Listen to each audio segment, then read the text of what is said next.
Hi all, welcome to Blasters arena. Malayali താരമായ ആഷിഖ് കുരുണിയൻ കഴിഞ്ഞ ദിവസം നടത്തിയ ഒരു സ്റ്റേറ്റ്മെൻറ്റ് വലിയ രൂപത്തിൽ ഇപ്പോൾ വിവാദമായിട്ടുണ്ട്. അതായത് കേരള ബ്ലാസ്റ്റേഴ്സിനെ കുറിച്ചായിരുന്നു അദ്ദേഹം സംസാരിച്ചിരുന്നത്. അതായത് ബ്ലാസ്റ്റേഴ്സിൽ കളിച്ചാൽ ആരും രക്ഷപ്പെടില്ല എന്ന തരത്തിലാണ് അദ്ദേഹം സംസാരിച്ചിട്ടുള്ളത്. ബ്ലാസ്റ്റേഴ്സിൽ കളിച്ചിട്ടുള്ള എല്ലാ മലയാളി താരങ്ങളും നന്നായി ബുദ്ധിമുട്ടിയിട്ടുണ്ട്.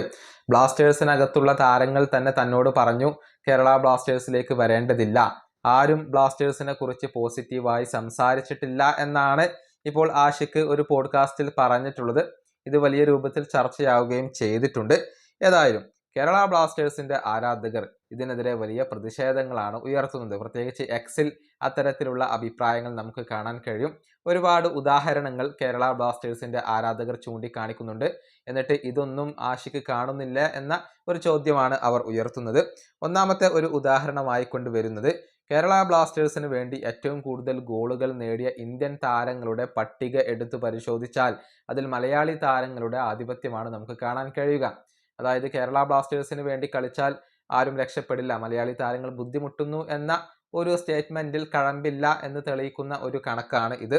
അതായത് ബ്ലാസ്റ്റേഴ്സിന് വേണ്ടി ഏറ്റവും കൂടുതൽ ഗോളുകൾ നേടിയ ഇന്ത്യൻ താരം അത് മലയാളി താരമായ CK വിനീതാണ്. 43 മത്സരങ്ങളിൽ നിന്ന് 11 ഗോളുകൾ അദ്ദേഹം നേടിയിട്ടുണ്ട്. പിന്നീട് സഹൽ അബ്ദുസമദ് വരുന്നു, 97 മത്സരങ്ങളിൽ നിന്ന് 10 ഗോളുകൾ. മുഹമ്മദ് ഐമൻ 35 മത്സരങ്ങളിൽ നിന്ന് 8 ഗോളുകൾ നേടിയിട്ടുണ്ട്. രാഹുൽ KP 78 മത്സരങ്ങളിൽ നിന്ന് 8 ഗോളുകൾ നേടിയിട്ടുണ്ട്. അതായത് കേരള ബ്ലാസ്റ്റേഴ്സിന് വേണ്ടി ഏറ്റവും മികച്ച പ്രകടനം പുറത്തെടുത്ത ഇന്ത്യൻ താരങ്ങളുടെ ലിസ്റ്റ് പരിശോധിക്കുമ്പോൾ അതിൽ മലയാളി താരങ്ങളുടെ ഒരു ആധിപത്യമാണ് നമുക്ക് കാണാൻ കഴിയുക.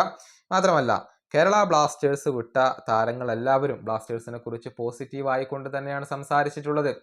ഈയിടെ രാഹുൽ KP പറഞ്ഞത് നമുക്കെല്ലാവർക്കും ഓർമ്മയുണ്ടാകും. അതാണ് രണ്ടാമത്തെ ഒരു ഉദാഹരണം. അതായത് രാഹുൽ പറഞ്ഞത്, കേരള ബ്ലാസ്റ്റേഴ്സ് വിടാനുള്ള ഒരു തീരുമാനം അത് എൻ്റെ തീരുമാനമായിരുന്നില്ല, പക്ഷേ ഭാവിയിൽ എനിക്ക് കേരള ബ്ലാസ്റ്റേഴ്സിലേക്ക് തിരിച്ചെത്തണം, അതിന് ഞാൻ ആഗ്രഹിക്കുന്നുണ്ട്.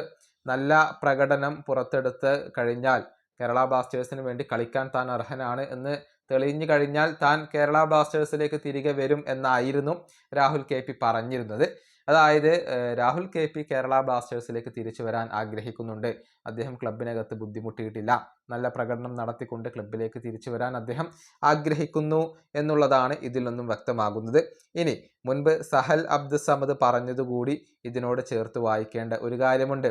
അതായത് സഹൽ പറഞ്ഞത് ഇങ്ങനെയായിരുന്നു, 2021-22 സീസണിന് മുന്നേ ഞാൻ ഐമൻ, അസ്ഹർ, പ്രശാന്ത് എന്നിവരോടൊപ്പം വ്യക്തിഗത ട്രെയിനിങ് സെഷനുകൾ നടത്തിയിരുന്നു.